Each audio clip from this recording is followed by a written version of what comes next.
So hello, what's up mga ka-J-Vlog? Welcome ulit sa panibagong video. And for today's video, bibigyan ko kayo ng 5 reasons why you should purchase itong bagong labas na smartphone ngayon ni Realme, ang Realme Note 80. Para pag-usapan natin.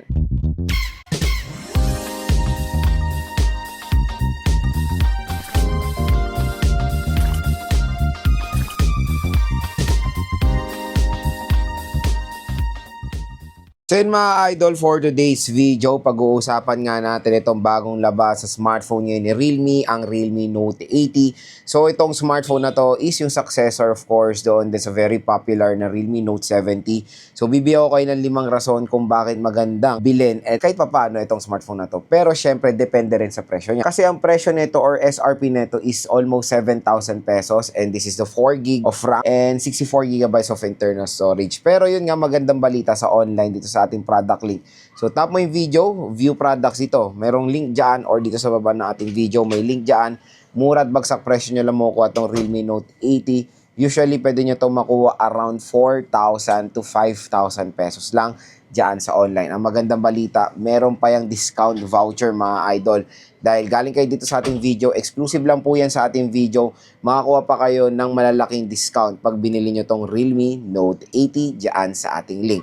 So yan, ang purpose of course ang pinibigay ko yung link para makakuha kayo ng magandang deal pag bibili kayo ng smartphone kasi sayang naman po yung mga discount, libo-libo din yan mga idol. And no worries, official store again yan ng Realme or ng mga ibang third party na legit na tindahan, mall ng mga online, okay? So si Realme Note 80, when it comes sa presyo, pag nakuha nyo siya ng 4 to 5,000 pesos, yung specifications yan magiging reasonable naman. Pero syempre, yung pinaka-reklamo ko lang dito, yung storage. Kasi yung 64GB of internal storage nito is a big no-no, especially kahit na 4 to 5,000 pesos siya. Kasi acceptable na for this kind of price tag na is 120GB of internal storage. So yun lang naman yung isang sacrifice nyo sa Realme Note 80. Pero may iba namang way para maka-store pa ng storage. For example, expandable naman ang kanyang storage via micro SD card. At yung, kumbaga, doon nyo na lang lagay yung mga games or application nyo sa mismong storage. Tapos yung mga iba, doon nyo na lang lagay sa memory card para ma-maximize yung storage doon lang sa applications. Kasi yung mga apps or games, hindi po yan pwede ma-transfer sa memory card. Pwede lang po yan sa internal storage, okay? So, yun.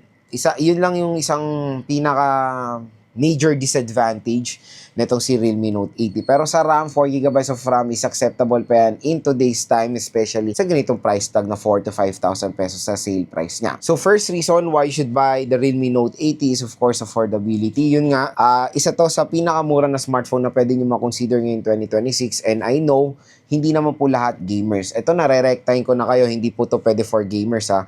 It's a big no-no, medyo mababa po specs nito sa mga gamers natin. Maganda lang tong gamitin for, alam mo yun, for work, for online business and all, and for navigating tools sa mga motor taxi riders natin and delivery riders, okay? Malaki kasi yung screen niya. So yun yung isang the best dito sa Realme Note 80 na kumbaga, kaya niya makipagsabayan sa iba is affordability. At syempre, sa panahon natin ngayon, kailangan natin maging practical when buying a smartphone. Yung iba, meron naman na silang cellphone eh. Kumbaga, ayaw nila mabugbog yung primary smartphone nila, bibili lang sila ng working phone, business phone, di ba? Ito na maganda suggest sa inyo mga idol. Sobrang mura niya lang. Next reason, yung processor. Sa processor niya, for its price na 4 to 5,000 pesos sale price, okay, of course, ang Unisoc T7250. Favorite ko na chipset yan pagdating sa budget segment kasi nakaka-handle din yan ng mga pretty much na mga modern games ngayon. Even nga Genshin, nakakaya niya kahit papaano eh. Pero syempre, hindi naman tayo nag-expect na magandang performance sa Genshin or sa WoW. Pero kumbaga, when testing it, di ba, nakaka-handle niya, hindi smooth, pero hindi siya na-force close, hindi siya nag-stutter and all.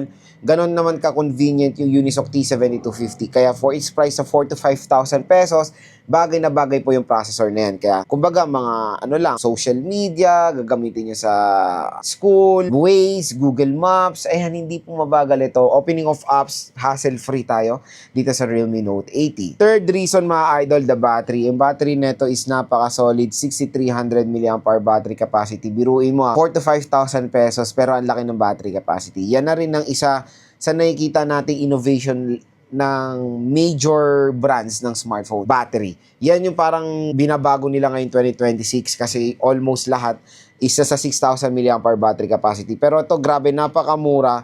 Usually, nakikita ko lang yung 6K na yan, karamihan sa mga mid-range eh. Ito, hands down, ang laki ng battery, 6.3. Kaya, ano tulad, iba rin mga consumers natin, parang in demand na sila when it comes sa battery consumption Mas gusto nila yung mas malaki yung battery capacity, nalilita na sila sa 5K, gets ko kayo, 5K yung malaki na Pero iba nalilita na kasi maraming ginagawa, ginagamit sa trabaho. Ito, mga idol, panigurado matutuwa kayo sa battery capacity nito. Napakalaki, perfect na perfect sa kahit saan man yung gagamitin. Again, yung performance ng yung battery ng inyong smartphone, nagdedepende yan sa paggamit nyo, kumbaga. Kunyari, kung straight gaming kayo, mas mabilis siya malobas, syempre, oras lang. Kung trabaho lang naman, yun, social media, text, matagal siya malobat, aabot din siya ng isang araw na works. Pero, ang pinakamalungkot lang dito, yung charging rate.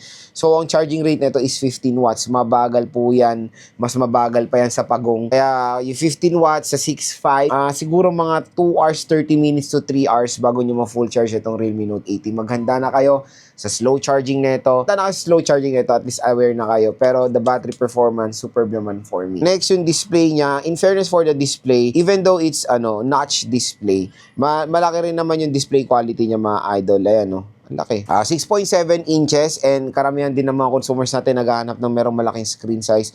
Especially, yun nga, pag nagna-navigate, pag nagsa-social media kasi, syempre, more contents na nakikita nyo pag malaki yung display. At syempre, pag naglalaro, sino ba naman ang ayaw maglaro sa isang smartphone na merong malaking display, mas malaki yung space for gaming. And of course, pag nanonood, paniguradong nakakatuwa rin kasi ang laki ng display niya. Yung resolution or yung ibang specification niya for its price na 4,000 to 5,000 pesos is okay naman or reasonable, like HD Plus 720p resolution and 90Hz screen refresh rate po siya. At ang pinakalas, mga idol, sa design. So, syempre, isa sa buying factor ng karamihan ng consumers din natin is design and aesthetic. Parang kami, pag bumibili kami ng smartphone or ng laptop, take for example, yung MacBook Neo, low spec siya pero binili namin kasi ang ganda ng color variation, maganda yung parang nakakatuwa yung aesthetic niya. Ito, ganun din dito. Maraming matutuwa rin sa design nito. Especially mukha siyang iPhone. Ayan.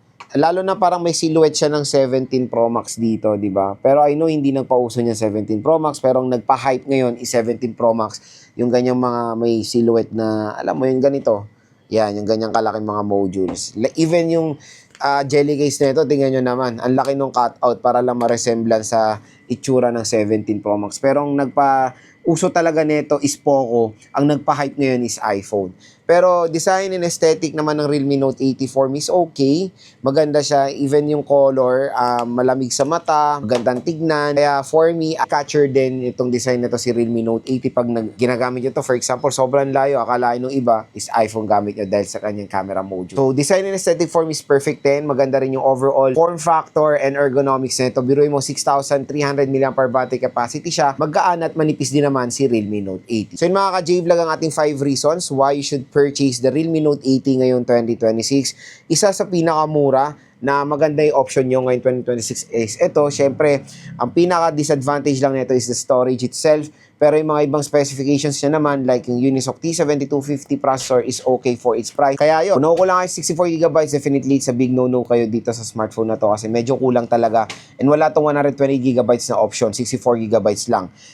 Perfect to sa mga consumers na gagamitin sa trabaho, secondary smartphone, light user lang naman, hindi yung mga heavy user.